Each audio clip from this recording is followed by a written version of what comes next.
Facebook অ্যাকাউন্টটা কিভাবে deactive করা যায় আজকের ভিডিওতে কিন্তু সেটাই দেখিয়ে দিচ্ছি যে কিভাবে আপনি ফেসবুক অ্যাকাউন্টে ডিঅ্যাক্টিভ করে দিবেন। আমরা সাধারণত অনেক সময় বিভিন্ন সমস্যার কারণে আমরা অনেক সময় চাই যে আমাদের ফেসবুক অ্যাকাউন্টটা ডিঅ্যাক্টিভ থাকুক। এটা কিন্তু অনেকেই চায়। দেখা যায় কি এমন সময় চায় যে ধরুন আপনার পরীক্ষা সামনে, তো আপনি পরীক্ষা দিবেন, এখন চান যে ফেসবুকে না ঢুকি।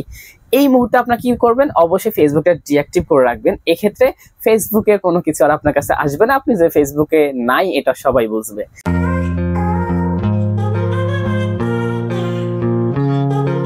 এই ফেসবুক অ্যাকাউন্টটি ডিঅ্যাক্টিভ করব, সেটার জন্য আমরা ফেসবুক অ্যাকাউন্টে চলে যাব। ওকে, আমাদের এই ফেসবুক অ্যাকাউন্টটি আমরা এখন ডিঅ্যাক্টিভ করে দেখাবো।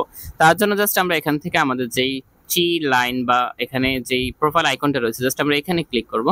ওকে, এখানে ক্লিক করার পরে আমরা জাস্ট আমাদের যে সেটিংস আইকনটা রয়েছে এই সেটিংস আইকনে ক্লিক করে দিব। ক্লিক করে দিয়েছি। এরপরে আমরা এখান থেকে আমাদের যে পার্সোনাল ডিটেইলস নামে একটা অপশন রয়েছে, এই যে পার্সোনাল ডিটেইলস, জাস্ট আমরা এখানে ক্লিক করব। এখানে ক্লিক করার পরে আপনি জাস্ট আবারও পেয়ে যাবেন সেম অপশনটা পার্সোনাল ডিটেইলস, জাস্ট আপনারা এখানে ক্লিক করে দিবেন। ওকে, ক্লিক করে দেওয়ার পরে জাস্ট আমরা দেখুন এখানে অ্যাকাউন্ট ওনারশিপ এন্ড কন্ট্রোল নামে যে অপশনটা রয়েছে জাস্ট আমরা এখানে ক্লিক করে দিব। এখানে ক্লিক করার পরে এখানে আপনারা দুইটা অপশন পাবেন। একটা আপনারা যেহেতু ডিঅ্যাক্টিভ করব তার জন্য আমরা এখানে এই অপশনটার মধ্যে ক্লিক করব। যদি এখানে দুইটা অপশন রয়েছে তার কাজ আমি একটু পরে দেখাচ্ছি। জাস্ট আমরা এখানে ক্লিক করব। ক্লিক করার পরে দেখুন এখানে আমার আইডিটা এখানে কিন্তু শো হচ্ছে। জাস্ট আমরা কি করব, জাস্ট এখানে ক্লিক করে দিব। ক্লিক করে দেওয়ার পরে এখানে কিন্তু দুইটা অপশন আসছে, একটা হচ্ছে ডিঅ্যাক্টিভ অ্যাকাউন্ট আর একটা হচ্ছে ডিলিট অ্যাকাউন্ট।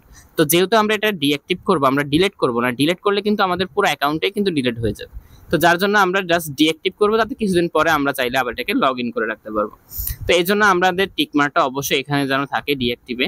আর এটা কিন্তু ডিলিট অ্যাকাউন্ট, এখানে দিলে কিন্তু আপনার অ্যাকাউন্টটা ডিলিট হয়ে যাবে। তো যাই হোক, আমরা এখান থেকে কন্টিনিউতে ক্লিক করে দিচ্ছি।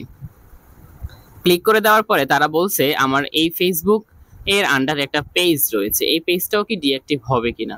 তো আমরা চাই যে আমাদের পেজ সহ যেন ডিঅ্যাক্টিভ হয়ে যায়। তার জন্য আমরা কি করব, জাস্ট এখান থেকে কন্টিনিউতে ক্লিক করে দিব। তো আমরা কন্টিনিউতে ক্লিক করছি।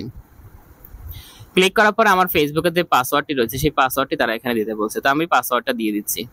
ওকে, তারপর আমরা এখানে কন্টিনিউতে ক্লিক করে দিব। ওকে, ক্লিক করে দিয়েছি। এরপর আমাদেরকে এখানে বলতেছে, তার একটা রিজন দেখাইতেছে যে এখানে আপনি কেন আপনার ফেসবুক অ্যাকাউন্টটা ডিলিট করবেন। তার জন্য আমরা এখান থেকে যে কোনো একটা সিলেক্ট করে নিলেই হবে। তো আমরা এখান থেকে কি বলবো, এখান থেকে একটা সিলেক্ট করে নিলাম। সিলেক্ট করে আমরা কন্টিনিউতে ক্লিক করে দিব। ওকে, ক্লিক করে দিয়েছি। এরপরে জাস্ট আমরা আবার এখান থেকে যে কন্টিনিউ নামে যে অপশনটা আসছে জাস্ট আমরা আবার কন্টিনিউতে ক্লিক করব। ক্লিক করে দিয়েছি।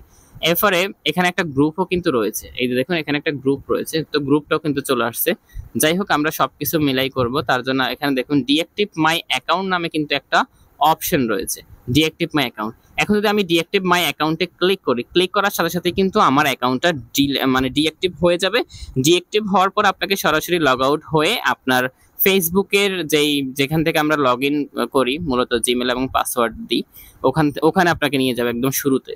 তারপর আপনার অ্যাকাউন্টটা কিন্তু এখানে জাস্ট ক্লিক করার সাথে সাথে, যে এখানে ক্লিক করার সাথে সাথে আপনার অ্যাকাউন্টটা কিন্তু ডিঅ্যাক্টিভ হয়ে যাবে। তো আমি এখন ক্লিক করছি না। কেন করছি না? কারণ আমি চাই না যে ডিঅ্যাক্টিভ হোক। জাস্ট আপনাদেরকে দেখানোর জন্য এটাকে আমি এই পর্যন্ত নিয়ে আসছি, শেষ পর্যন্ত, যাতে শেষটুকু পর্যন্ত আপনাকে নিয়ে আসলে আপনি বুঝবেন যে কি পর্যন্ত, কতটুকু পর্যন্ত যাইতে হবে ডিঅ্যাক্টিভ করার জন্য। এতটুকুই।